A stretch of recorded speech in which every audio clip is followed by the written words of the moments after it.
You know what's fascinating? We talk about Gen Z constantly. We analyze their TikToks, debate their work ethic, argue about whether they're too sensitive or finally honest about mental health. But here's what we're missing.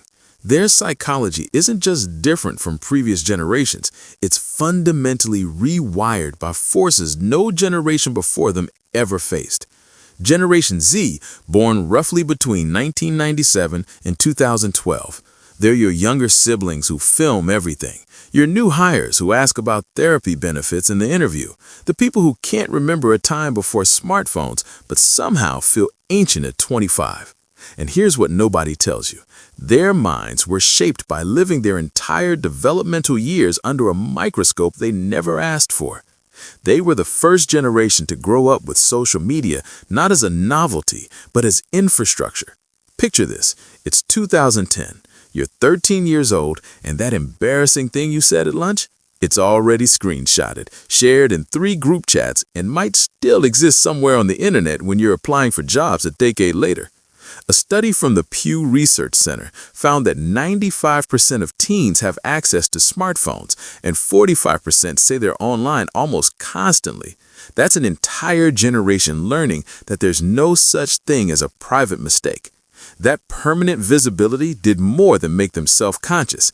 It created what psychologists call context collapse, where your grandma, your crush, your future employer, and your middle school bully can all see the same post.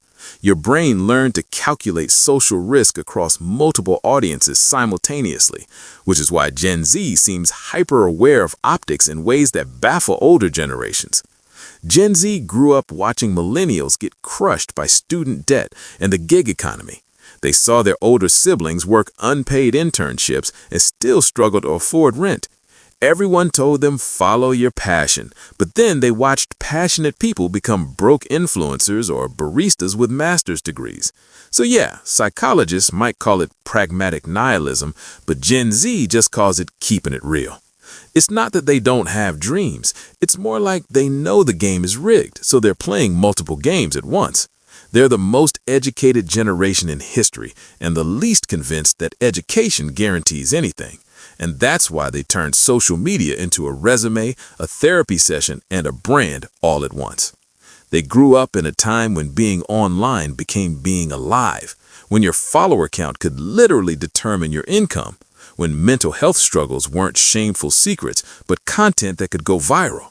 The idea of keeping your thoughts private, that doesn't feel safe to them. It feels isolating.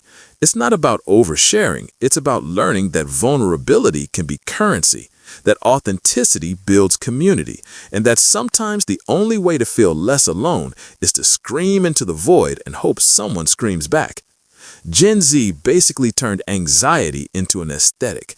Dark humor about depression, memes about the apocalypse, jokes about never owning a home.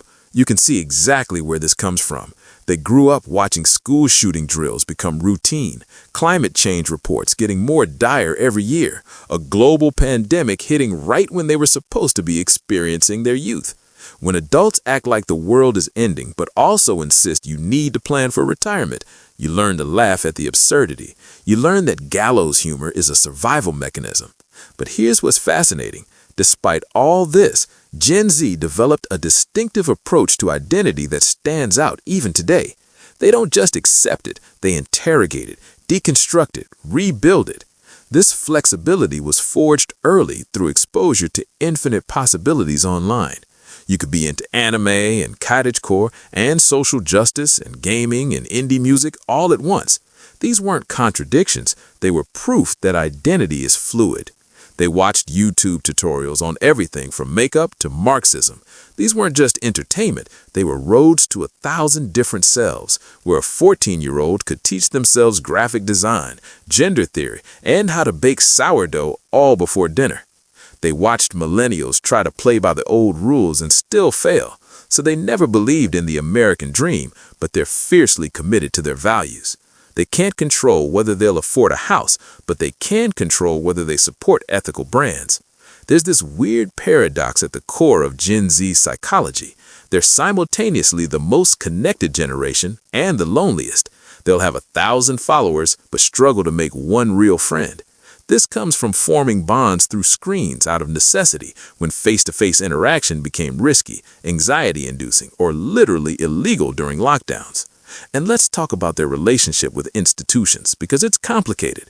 They trust systems less than any generation before them, but they believe in collective action more. If an institution has failed people, especially marginalized people, they'll call it out publicly. If there's injustice, they'll organize a movement before most people finish their morning coffee. Gen Z questions everything because they grew up watching institutions fail spectacularly. From financial crashes to political scandals to tech companies selling their data, they faced social headwinds that previous generations only theorized about.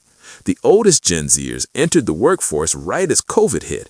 The youngest ones are watching the planet heat up in real time. They've been collectively traumatized through screens, which is why they're more likely to have side hustles, monetize hobbies, and diversify income streams, not because they're entrepreneurial by nature, but because they've learned that the traditional path is broken. Gen Z tends to struggle with what researchers have identified as achievement anxiety in the absence of guaranteed outcomes. They're incredibly driven and accomplished, but that drive often comes from a fear that nothing they do will ever be enough. Research in the Journal of Adolescent Health shows Gen Zers report the highest levels of anxiety and depression of any generation tracked, not because they're weaker, but because they're honest about struggles previous generations buried. This honesty extends to how they process information. In the age of infinite content, truth became slippery. Gen Z learned to scroll through TikTok, cross-reference sources, check comments for context, and still know they might be wrong. Information comes fast and free, which means it's simultaneously everywhere and nowhere.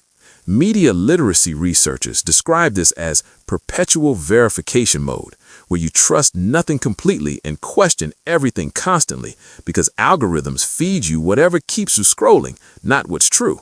They learn to curate their image because that's what you do when your Instagram is your first impression.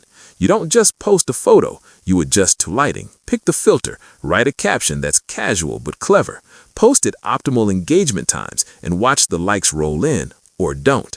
This built a performance of self, a belief that who you are is something you craft, edit, and present.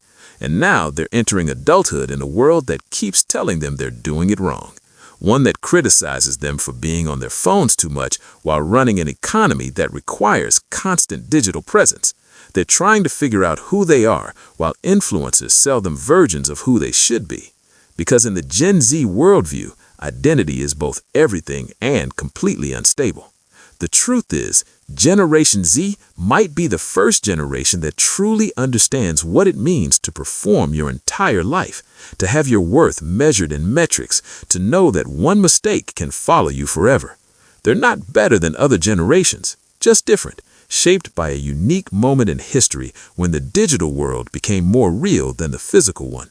They're the first fully digital natives, and being first means being the experiment. They're there, posting the content, building the culture, carrying the anxiety of visibility, expecting everything and nothing at once. And maybe that's the most Gen Z thing of all, caring deeply about everything while pretending not to care about anything.